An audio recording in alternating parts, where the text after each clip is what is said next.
Je parlais encore dans ma prière quand l'homme, Gabriel, que j'avais vu précédemment dans une vision, s'approcha de moi d'un vol rapide, au moment de l'offrande du soir.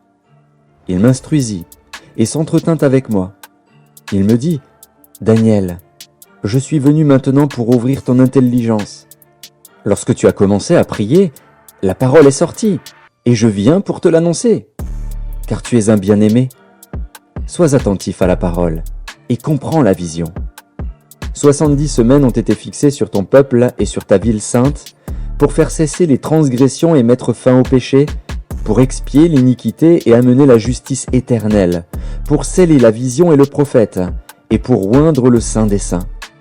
Sache-le donc, et comprends. Depuis le moment où la parole a annoncé que Jérusalem sera rebâtie jusqu'à loin, au conducteur, il y a 7 semaines et 62 semaines, les places et les fossés seront rétablis, mais en des temps fâcheux.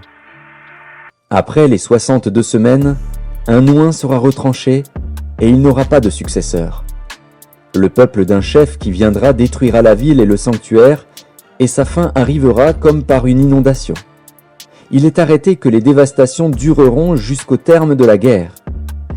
Il fera une solide alliance avec plusieurs pour une semaine, et durant la moitié de la semaine, il fera cesser le sacrifice et l'offrande. Le dévastateur commettra les choses les plus abominables, jusqu'à ce que la ruine et ce qui a été résolu fondent sur le dévastateur.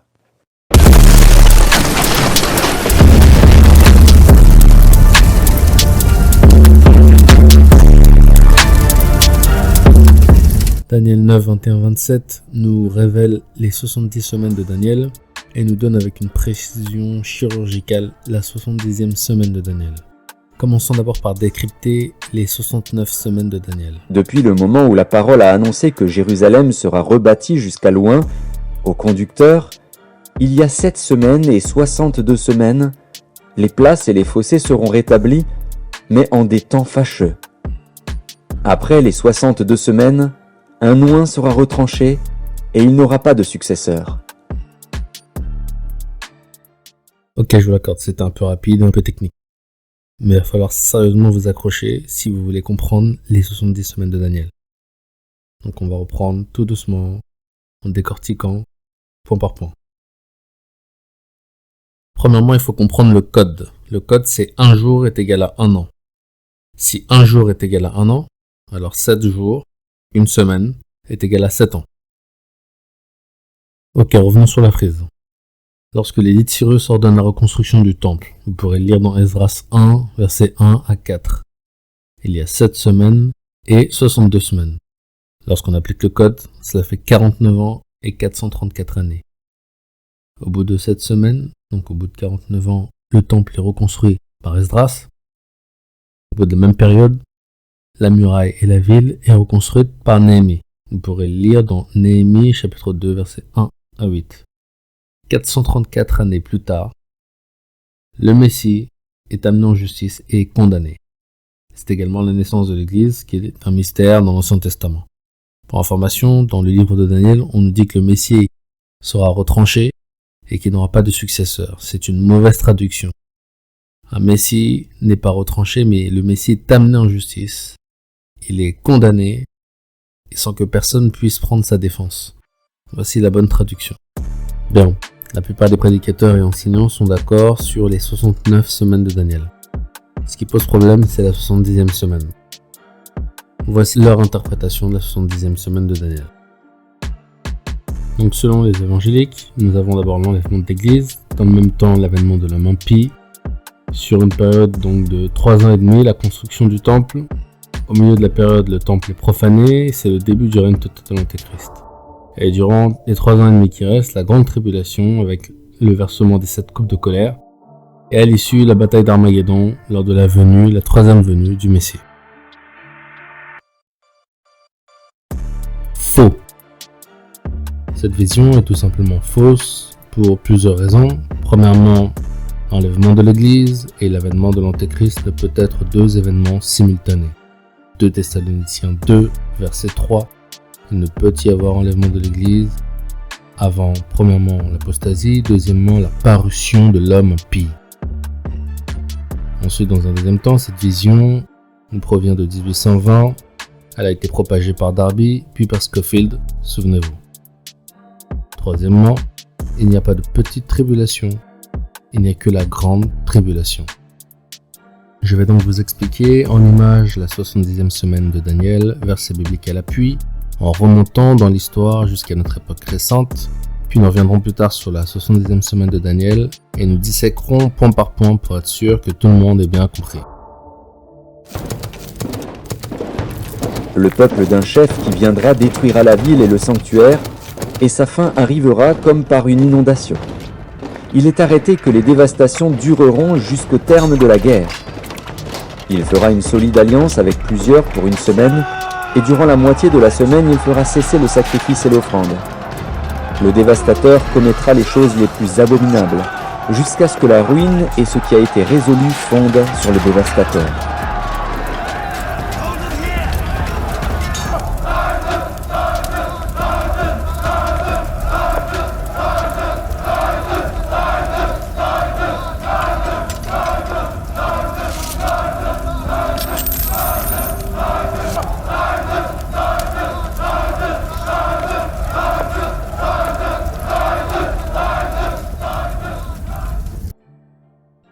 Ils tomberont sous le tranchant de l'épée, ils seront emmenés captifs parmi toutes les nations. Et Jérusalem sera foulée aux pieds par les nations, jusqu'à ce que les temps des nations soient accomplis. Jusqu'à ce que les temps des nations soient accomplis, Jérusalem est foulée aux pieds. Cela a commencé par les Romains.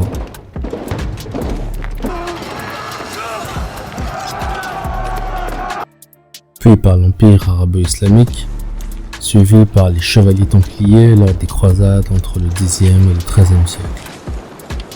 Je préférerais la brûler plutôt que de la livrer. Tes lieux saints, les nôtres, et tout ce qui à Jérusalem a conduit les hommes à la démence. Et chaque chevalier chrétien que tes soldats tueront emportera 10 sarrasins avec lui. Ton armée sera anéantie et plus jamais tu n'enlèveras d'autres. Ta perte est assurée si tu entres dans Jérusalem, je le jure devant Dieu.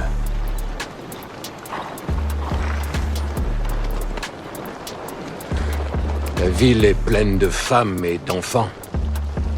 Mon armée mourra peut-être, mais ta ville à coup sûr.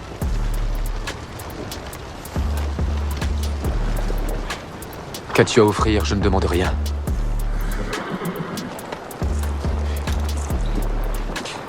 Je vous accorderai à tous, sauf conduits jusqu'en terre chrétienne.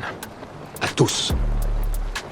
Femmes, enfants, vieillards, tous tes chevaliers, tous tes soldats, et ta reine. Nul n'aura à souffrir. Allah m'en est témoin. Les chrétiens ont massacré tous les musulmans après la chute de la ville. Sache que je ne suis pas de ces hommes-là. Moi, je suis Saladin. Salahuddin. Puis les Arabes laisseront place aux Turcs, Ottomans.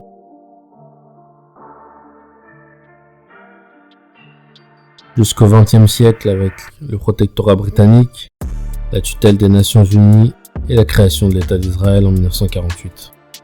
Le destin des Palestiniens est scellé ce jour-là, le 11 novembre 1947. Après la Deuxième Guerre mondiale, la Grande-Bretagne, voulant mettre fin à son mandat sur la Palestine, s'adresse à l'ONU qui vient d'être créée. L'Assemblée générale décide la partition de la Palestine et ouvre la voie à la création d'un État d'Israël sur 56% du territoire. Was adopted by 33 votes, 13 against, 10 abstentions. Les Arabes de Palestine et les États arabes n'acceptent pas la partition qu'ils considèrent injuste. La guerre éclate encore sous le protectorat britannique. Le mandat britannique expire le 14 mai 1948. Or, ce même jour, avant même leur butoir et par surprise, le Conseil du peuple juif réuni à Tel Aviv proclame l'indépendance de l'État hébreu. C'est Ben Gourion qui signe le premier. Pour les Juifs, c'est un jour de fête. Pour les Palestiniens, en revanche, c'est la catastrophe, la Nakba. Durant cette année 1948, 750 000 Palestiniens sont expulsés de leurs maisons et de leurs terres. 400 villages sont détruits. Chassés par les miliciens de la Haganah, une force paramilitaire juive créée sous le mandat britannique, des centaines de milliers de Palestiniens vont devenir des réfugiés. Beaucoup partent en Jordanie, le seul pays à leur donner un passeport, d'autres au Liban ou ailleurs. Les camps de réfugiés provisoires vont devenir, au fil du temps, définitifs. C'est le cas de Jalazon, établi sur une colline rocheuse en 1949, près de Ramallah en Cisjordanie. Ils sont 11 000 à y habiter. Ibrahim Mahmoud avait 17 ans lorsque sa famille a dû fuir la ville de Lida. Aujourd'hui, à 83 ans, il se souvient. Nous sommes allés dans les montagnes et nous y avons passé 4 ou 5 nuits. Les gens étaient comme des brebis sans berger. Et puis nous sommes allés à Djamala, Der Amara, Bet-Tilo, puis à Kabat Jaber. Mais malgré les décennies écoulées, Ibrahim ne renonce pas au retour. Je jure devant Dieu que nous reviendrons. Nous devons rentrer, juifs ou non juifs, peu importe, c'est l'Amérique qui nous a mis dehors, pas les juifs. Ok, je vous comprends, vous avez l'impression d'être un peu perdu, vous ne savez pas comment situer la 70e semaine de Daniel. Je vous comprends. En fait, comme je vous l'ai dit précédemment, la 70e semaine de Daniel, vous l'avez vue en image, mais vous ne l'avez pas saisie. On l'a passé brièvement, ensuite on est remonté dans la chronologie jusqu'à notre époque récente, et comme je vous l'ai dit précédemment, nous allons y revenir et nous allons la disséquer afin que vous puissiez comprendre. Mais juste avant, pour finir sur le sujet d'Israël, parce que certains d'entre vous pourraient me dire que Israël, Jérusalem est foulé aux pieds par les nations jusqu'à ce que le temps des nations soit accompli, et que depuis 1948, le peuple juif est retourné sur ses terres, et donc que Jérusalem n'est plus foulé aux pieds par les nations, et donc que nous sommes à la fin du temps des nations. En fait, pour comprendre, il faut lire Shlomo Sand, qui est un professeur d'histoire à l'université de Jérusalem, comment le peuple juif fut inventé. Ceci fera l'objet d'une autre vidéo, certainement de plus d'1 heure, compte tenu de la densité des informations, et il ne peut pas être développé dans cette vidéo-ci. Mais le fait est que ce que nous considérons comme étant juif, aujourd'hui, n'a aucun lien d'ascendance avec le peuple juif d'il y a 2000 ans. Bon, revenons maintenant sur la 70e semaine de Daniel. Dans Matthieu 24, au verset 34 à 35, le Seigneur dit « Je vous le dis en vérité, cette génération ne passera point que tout cela n'arrive. » Le Seigneur parle de cette génération. Cette génération, c'est sa génération, c'est-à-dire la génération avec laquelle il vivait à l'époque. Et cela nous donne une indication absolument formidable que la 70e semaine de Daniel concernait l'époque du Seigneur sur terre, et non l'époque de la fin des temps. C'est pourquoi, lorsque vous verrez l'abomination de la désolation dont a parlé le prophète Daniel établie en lieu saint, que celui qui lit fasse attention. Alors que ceux qui seront en Judée fuient dans les montagnes, que celui qui sera sur le toit ne descende pas pour prendre ce qui est dans sa maison, et que celui qui sera dans les champs ne retourne pas en arrière pour prendre son manteau. Malheur aux femmes qui seront enceintes et à celles qui allaiteront en ces jours-là. Priez pour que votre fuite n'arrive pas en hiver, ni un jour de Shabbat, car alors la détresse sera si grande qu'il n'y en a point eu de pareil depuis le commencement du monde jusqu'à présent, et qu'il n'y en aura jamais. Bien, vous venez de voir la 70e semaine de Daniel, mais en version condensée. Nous allons désormais la disséquer, mais juste avant, répondons à cette objection. Vous me direz si la génération dont le Seigneur parle concerne celle d'il y a 2000 ans. Comment se fait-il que le Seigneur annonce que le soleil s'obscurcira, la lune ne donnera plus sa lumière et les étoiles du ciel ainsi que les puissances des cieux seront ébranlées? Sachant que ces événements sont également annoncés dans Apocalypse 6, verset 12, le soleil devient noir comme un sac de crin, la lune devient comme du sang et les étoiles du ciel tombèrent sur la terre. Vous me direz, mais ces événements concernent les temps de la fin, et non l'époque d'il y a 2000 ans. Bien, en fait, c'est une mauvaise interprétation des Écritures et une mauvaise compréhension de la prophétie biblique. Ce qu'on appelle la prophétie double. La Bible est littéralement remplie de nombreuses références à des prophéties doubles. Nous n'en donnerons que 2 exemples ici pour gagner du temps car nous avons encore de nombreuses choses à démontrer. Après cela, je répandrai mon esprit sur toute chair. Vos fils et vos filles prophétiseront, vos vieillards auront des songes, et vos jeunes gens des visions. Même sur les serviteurs et sur les servantes, dans ces jours-là, je répandrai mon esprit. Je ferai paraître des prodiges dans les cieux et sur la terre, du sang, du feu et des colonnes de fumée. Le soleil se changera en ténèbres et la lune en sang, avant l'arrivée du jour de l'Éternel, de ce jour grand et terrible. Car voici, en ces jours, en ce temps-là, quand je ramènerai les captifs de Juda et de Jérusalem, je rassemblerai toutes les nations, je les ferai descendre dans la vallée de Josaphat. Là, j'entrerai en jugement avec elles, au sujet de mon peuple, d'Israël, mon héritage, qu'elles ont dispersé parmi les nations, et au sujet de mon pays qu'elles se sont partagées. Bien, ceci est une prophétie double. Une prophétie double, car dans la même phrase, on nous parle à la fois de la diffusion du Saint-Esprit, qui a eu lieu dans Actes chapitre 2, versets 16 à 21, mais en même temps, du soleil qui se change en ténèbres, de la lune qui se change en sang. Deux événements, dans la même phrase, séparés par un intervalle de 2000 ans. Le premier concerne la Pentecôte, et le deuxième concerne la fin des temps, dans la même phrase. C'est une prophétie double. L'Esprit du Seigneur, l'Éternel, est sur moi, car l'Éternel m'a oint pour porter de bonnes nouvelles aux malheureux. Il m'a envoyé pour guérir ceux qui ont le cœur brisé, pour proclamer aux captifs la liberté et aux prisonniers la délivrance, pour publier une année de grâce de l'Éternel et un jour de vengeance de notre Dieu, pour consoler tous les affligés, pour accorder aux affligés de Sion, pour leur donner un diadème au lieu de la cendre, une huile de joie au lieu du deuil, un vêtement de louange au lieu d'un esprit abattu, afin qu'on les appelle des térébintes de la justice, une plantation de l'Éternel pour servir à sa gloire. Ils rebâtiront sur d'anciennes ruines, ils relèveront d'antiques décombres, ils renouvelleront des villes ravagées, dévastées depuis longtemps. Bien. Ésaïe 61, versets 1 à 4 que nous venons de lire, trouve son accomplissement dans Luc au chapitre 4, du verset 16 au verset 21. Le Seigneur rentrera dans une synagogue, déroulera le rouleau d'Ésaïe et commencera à lire la prophétie jusqu'au verset « L'Esprit du Seigneur est sur moi car il m'a oint pour annoncer une bonne nouvelle, pour etc.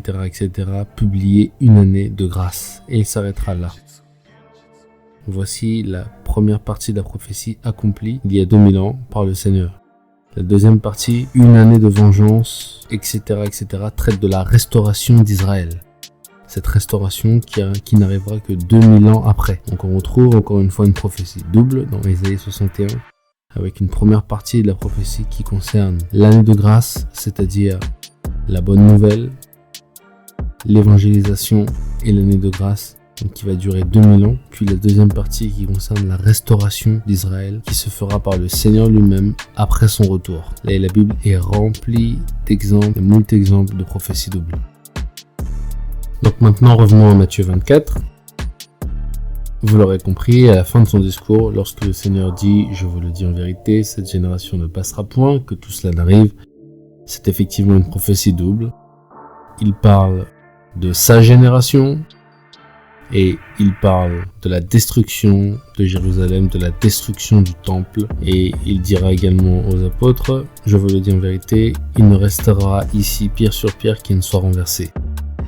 Il parlait de sa génération d'il y a 2000 ans, pour une partie de la prophétie de Matthieu 24. La seconde partie de la prophétie, le ciel qui s'obscurcit, la lune qui se change en sang, et la chute des étoiles. Cette partie s'accomplira que 2000 ans plus tard, lors de son retour. Bien, maintenant que le contexte est posé, nous allons pouvoir disséquer la 70e semaine de Daniel, verset biblique à l'appui, dans le détail. Alors, je vais vous demander, s'il vous plaît, de m'accorder la plus totale concentration et toute votre attention, car nous allons entrer dans l'histoire et dans la parole, et il est nécessaire que vous suiviez attentivement ce que je vais dire, afin que vous puissiez comprendre. Depuis le moment où la parole a annoncé que Jérusalem sera rebâtie jusqu'à loin, au conducteur, il y a 7 semaines et 62 semaines, les places et les fossés seront rétablis, mais en des temps fâcheux. Après les 62 semaines, un oint sera retranché et il n'aura pas de successeur. Le peuple d'un chef qui viendra détruira la ville et le sanctuaire, et sa fin arrivera comme par une inondation. Il est arrêté que les dévastations dureront jusqu'au terme de la guerre. Il fera une solide alliance avec plusieurs pour une semaine, et durant la moitié de la semaine, il fera cesser le sacrifice et l'offrande. Le dévastateur commettra les choses les plus abominables, jusqu'à ce que la ruine et ce qui a été résolu fondent sur le dévastateur. Bien, maintenant décomposons. Il fera une solide alliance avec plusieurs pour une semaine. Souvenez-vous du code, un jour est égal à 1 an, une semaine est égale à 7 ans. Celui qui fera une alliance pour une semaine, c'est-à-dire pour 7 ans, c'est l'empereur Vespasien. Pour cause, Vespasien n'est pas encore empereur en 66, lorsqu'il convoite le trône, il démarrera son alliance avec Tiberius Julius d'Alexandrie. En mai de la même année, Néron le nomme préfet d'Égypte, entre 66 et 69. Il engage alors ses légions contre les Juifs d'Alexandrin lors de violences ethniques qu'il réprime brutalement. Grâce à son soutien, celui de Vespasien, qu'il fait reconnaître empereur par ses légions dès le 1er juillet 69, il contribue à son accession au trône. En 70, il seconde Titus, son fils, lors du siège de Jérusalem. Donc pour résumer, Néron, que voici, nommera Tiberius Julius préfet d'Alexandrie, sauf qu'il va devoir faire face à une rébellion de Juifs. Vespasien se propose de l'aider. En contrepartie, il lui demande la reconnaissance en tant qu'impérator 3 ans et demi plus tard. Voilà le début de l'alliance. Jusqu'en juillet 69 où Vespasien est proclamé empereur, Titus, que voici, mène les tractations diplomatiques qui rallient à la cause de Vespasien les responsables romains de Syrie et d'Égypte. Après le ralliement de tout l'Orient en juillet, il devient responsable en chef de la guerre de Judée. En 70, il dirige les légions romaines et reconquiert la ville de Jérusalem après un long siège, dont le détail est rapporté par Fabius Joseph. Au cours des combats de rue, la ville est détruite et le second temple de Jérusalem, connu également sous le nom de temple d'Hérode, est incendié. Commencez-vous à comprendre pourquoi Daniel dit au chapitre 9 au verset 27 « Il fera une solide alliance avec plusieurs pour une semaine. » Cette une semaine est un intervalle de temps qui se déroule entre l'an 66 et l'an 73. Une semaine est égale à 7 ans. D'accord ? Entre 66 et 73, Vespasien va démarrer les tractations d'abord avec Tiberius Julius d'Alexandrie et il va utiliser ensuite son fils Titus qui a été formé à la diplomatie pour faire alliance avec les nombreuses légions qui lui permettront de prendre le pouvoir. Et pour comprendre justement cette alliance, il faut comprendre le contexte de ce que l'histoire appelle l'année des 4 empereurs. Si vous ne comprenez pas l'année des 4 empereurs, vous ne comprendrez pas pourquoi cette alliance était vitale pour Vespasien.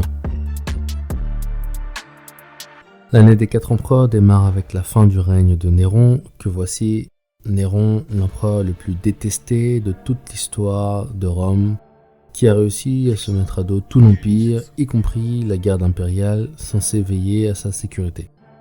Je vous épargne les détails de sa vie macabre et décadente. J'irai directement à la conclusion en vous disant qu'il a été condamné à mort par la morsure du chien, du serpent et du coq. Donc plutôt que de subir ce supplice, il s'est suicidé en juin 68 et à la suite de sa mort, une guerre civile va éclater et laissera place à une succession de 4 empereurs. Voici donc les 4 empereurs qui ont succédé à Néron en l'espace d'une année. Galba, Othon, Vitellius, et enfin Vespasien.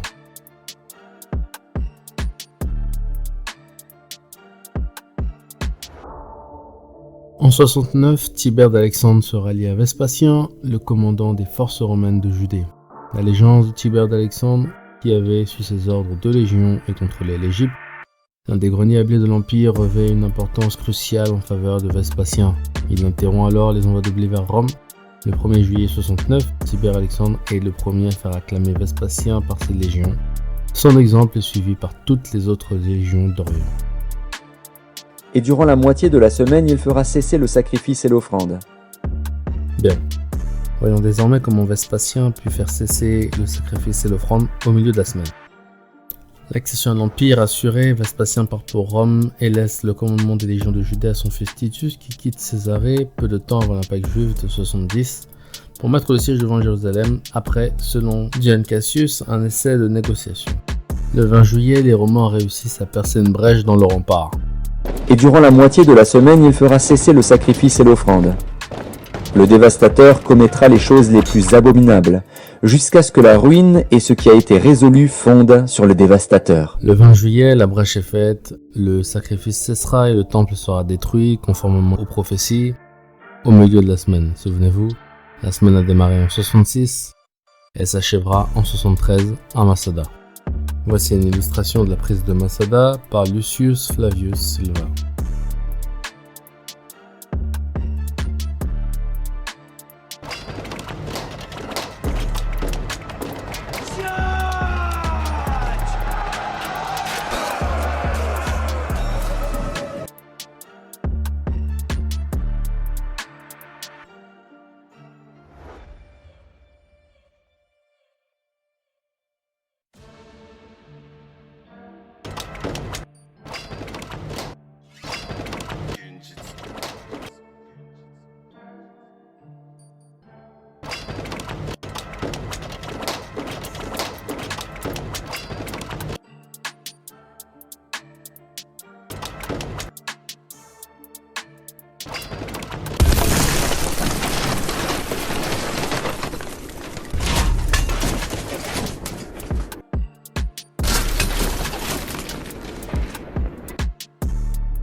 Fin 66, début de l'alliance entre Vespasien et Tiberius d'Alexandrie, dans le même temps, début de la révolte des Juifs de Jérusalem.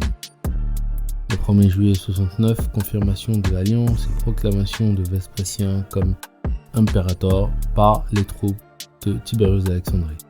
Dans le même temps, Titus rallie à la cause de Vespasien toutes les légions de Syrie et d'Égypte. Voyant ses troupes renforcées, Vespasien décide de retourner à Rome pour conquérir le pouvoir. Souvenez-vous, l'année 68-69 correspond à l'année des 4 empereurs. Il laisse son à Titus en mai 70 de débuter le siège de Jérusalem. La brèche sera faite en juillet et le 25 septembre 70, destruction du temple de la ville. Matthieu 24, Daniel 9, 21 à 27.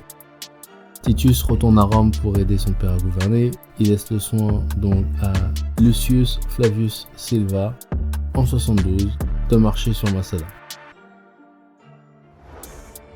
Les Romains mettront 7 mois à construire une rampe mobile à tête de bélier. Lorsqu'ils forcèrent la muraille, ils ne découvrirent aucun survivant, la totalité des rebelles s'étant donné la mort. Et si ces jours n'étaient abrégés, personne ne serait sauvé. Mais à cause des élus, ces jours seront abrégés. Nous allons désormais regarder dans l'histoire comment est-ce que ces jours ont été abrégés. Les Juifs Jean de Guichala et Simon Bar Jura infligent encore aux Romains de lourdes pertes et Titus décide alors de construire autour de Jérusalem une muraille de 7 km de long pour mieux isoler la ville. Jérusalem possédait des provisions pour tenir le siège durant des années. Cependant, pour motiver les habitants au combat, les zélotes incendièrent ces provisions. La famine commence donc à faire ses ravages. Les terrasses étaient encombrées de femmes et de petits enfants exténués, les ruelles de vieillards morts. Des garçons et des jeunes gens erraient comme des fantômes, le corps tuméfié. Sur les places, ils tombaient là où le fléau les accablait. Les malades n'avaient pas la force d'ensevelir les cadavres de leurs proches. Ceux qui étaient encore vigoureux différaient ce soin, effrayés par la multitude des cadavres et l'incertitude de leur propre sort. Beaucoup tombaient morts sur ceux qu'ils ensevelissaient, beaucoup, avant que fût venu pour eux le moment fatal, succombaient dans ce labeur. Et malgré cela, la guerre civile continue alors dans Jérusalem où les zélotes se livrent toujours à de nombreuses exécutions sommaires, particulièrement parmi les prêtres. Selon Flavius Joseph, ce sont 23 400 hommes que les Juifs peuvent opposer aux Romains, mais ils appartiennent à des factions antagonistes et obéissent à de multiples chefs qui se sont entretués dans une féroce guerre civile. Le seul allié extérieur est le royaume d'Adiabène et de son roi Monobase II. Au début du siège au printemps 70, Jérusalem est tenue par 3 factions zélotes dirigées par Éléazar ben Simon, un autre des vainqueurs de Ben Oron, dont la forteresse est la cour intérieure du temple. Simon Bordura, qui tient la ville haute, est parti de la ville basse. Jean de Guichala, qui tient le mont du Temple. Selon Tacite, ce n'était entre eux que combat, trahison, incendie, et une partie du blé avait été dévorée par les flammes. En résumé, nous avons donc l'armée romaine, qui est l'armée la plus puissante de l'époque, face à un groupe de résistants recroquevillés derrière ses murailles, avec des provisions censées lui permettre de tenir plusieurs années. Les Romains décident donc de construire une muraille de 7 km afin de pouvoir isoler la ville et affamer la ville dans le temps, dans la durée. Les Romains s'attendaient donc à un combat de longue durée, mais ce n'était pas sans la volonté de Dieu qui souhaitait abréger la durée de ce combat, justement pour faire en sorte qu'un maximum de personnes puissent s'enfuir et soient secourues. Ainsi, les trois principales factions se faisaient la guerre en interne pendant qu'ils faisaient la guerre à l'extérieur. Un royaume divisé ne peut subsister et pour couronner le tout, pour se motiver, ils ont décidé de brûler les réserves de nourriture. Ce qui est une faute tactique impardonnable pour une armée qui subit le siège. On ne motive pas en détruisant les réserves lorsqu'on subit le siège. Lorsqu'on subit le siège, on cherche à pouvoir résister et survivre le plus longtemps possible. Lorsqu'on est en mode offensif, on peut, pour motiver les troupes, détruire les réserves, mais jamais lorsqu'on subit un siège.